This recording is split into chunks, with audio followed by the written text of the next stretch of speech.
Okay, everyone, have you been sticking around here, or at least ever since back in January when I first started this series? As you may know, I've been doing this in alphabetical order. So now I'm finally concluding my CD series that I've been doing here. Pretty much stretching the almost half of the year of 2026. So I got two bands here, which were from the 60s. Now, it's a little bit, maybe not mean, but maybe it is a little bit on my end, however, that I'm missing out on many other bands.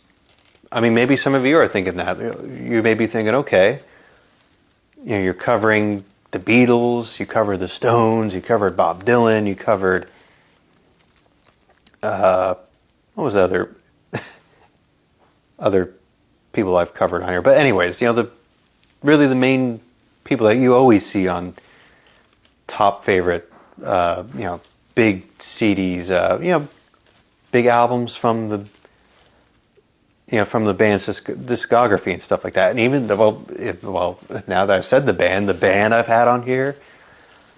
So everyone's probably wondering, where's the Kinks? Where's Electric Light Orchestra?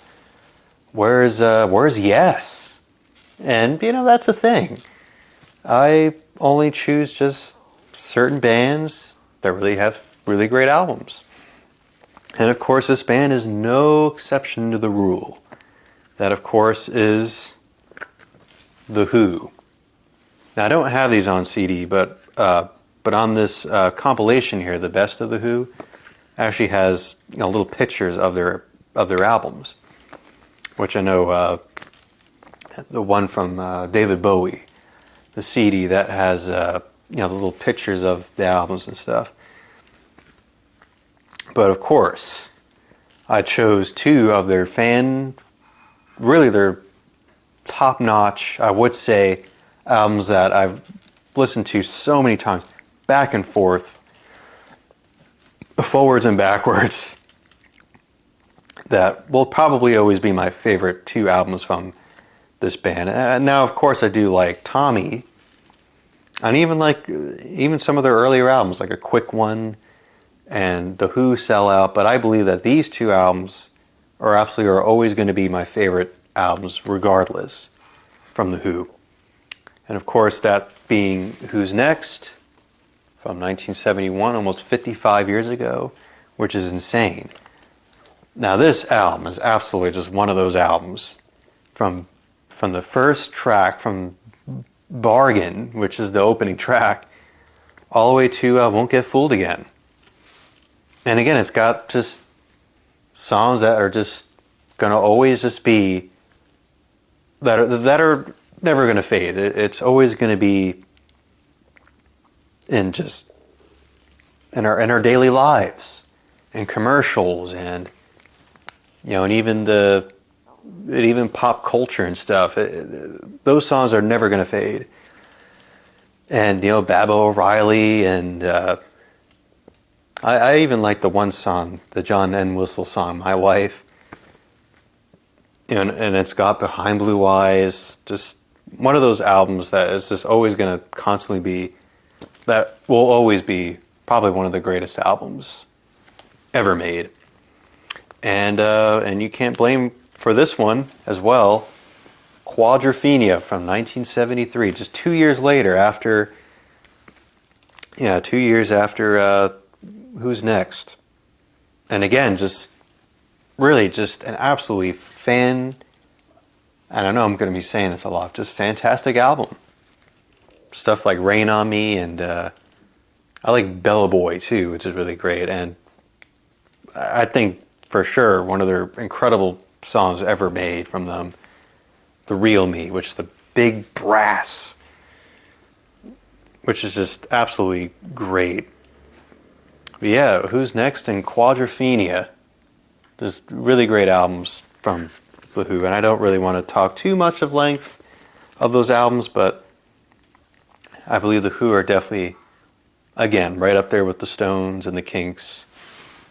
And they're part of my series here.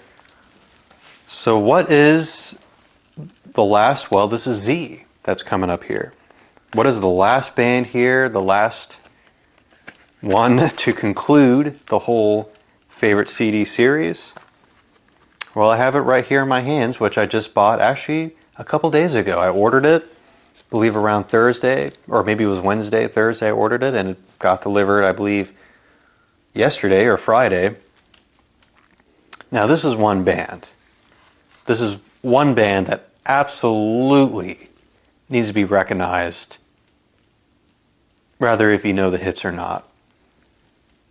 Everybody knows she's not there. Everybody knows Tell Her No. Everybody knows Time of the Season, which in fact Time of the Season is on this album. And I'm talking about the great band that had Rod Argent and Colin Bloodstone. And they're still out there. They're making music. I think I remember reading they had an album not that long ago. They had an album from 2023. Like, this band is still making music, still going live. And I bought this. This is the CBS years from 67 to 69.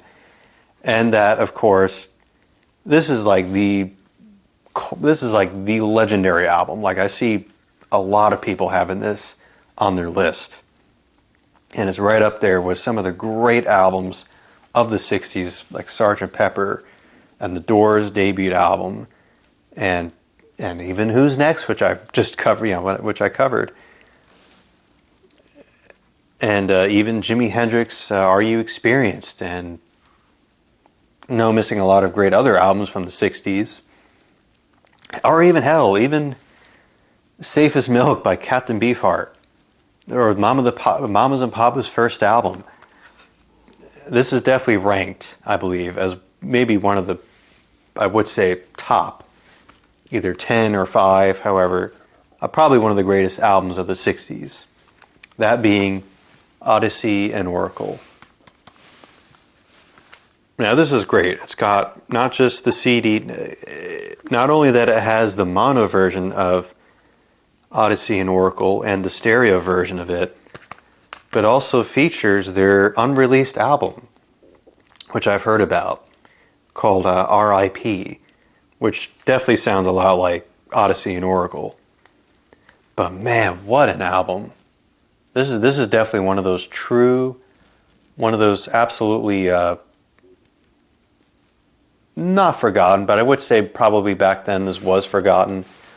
Because see, that's the thing, it didn't make a lot of money, and plus the band themselves had to finance the album, and they were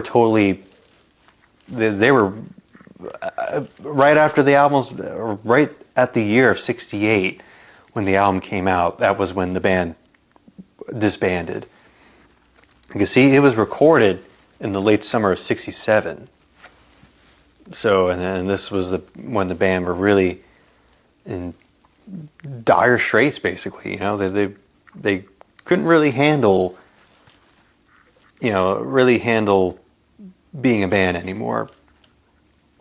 But it just, and again, pop perfection. Really, and again, it reminds me a lot of like The Circle, and even if you like those bands, like The Circle and the Beau Brummels and the Left Bank, their later Beau Brummels albums, and even The Circle's Neon, which is really great. I've heard Neon before. Great stuff, and it reminds me a little bit of Chad and Jeremy a little bit too. I don't know if you know about them. You know, again, they were part of the British invasion, and they had a summer song and a yesterday, something like that, right? And that was yesterday, something like that. And yeah, I believe that was their only like 2 hits they had, and they also had another song called Distant Shores. But they had 2, and again, just like the Beau Brummels, they had 2 albums leading towards the end of their run, that being Of Cabbages and Kings and From the Ark, I believe it was called.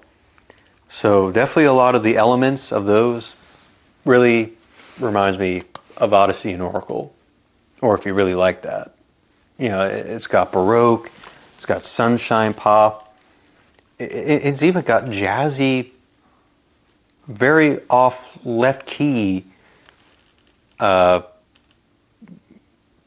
really weird. Definitely a lot of weird chords and time signatures and stuff. And I absolutely love the second track, which is A Rose for Emily. I love the way Colin Bloodstone, like he just sings this out like it's just like nothing. And even like hung Up on a Dream, which is really great. And of course it's got Time of the Season, which I know it's one of those songs a lot of people are getting a little bit sick of these days, but it's still great. Time of the Season. And the album, really great. Yeah, so it's got both the mono and stereo, and it's got, once again, the R.I.P. album, the unreleased album, which I think just had a black cover and white saying RIP, R.I.P., which again really reminds me a lot of Odyssey and Oracle. But man, if you can, because I believe this was kind of maybe not even $30. It was kind of under $30.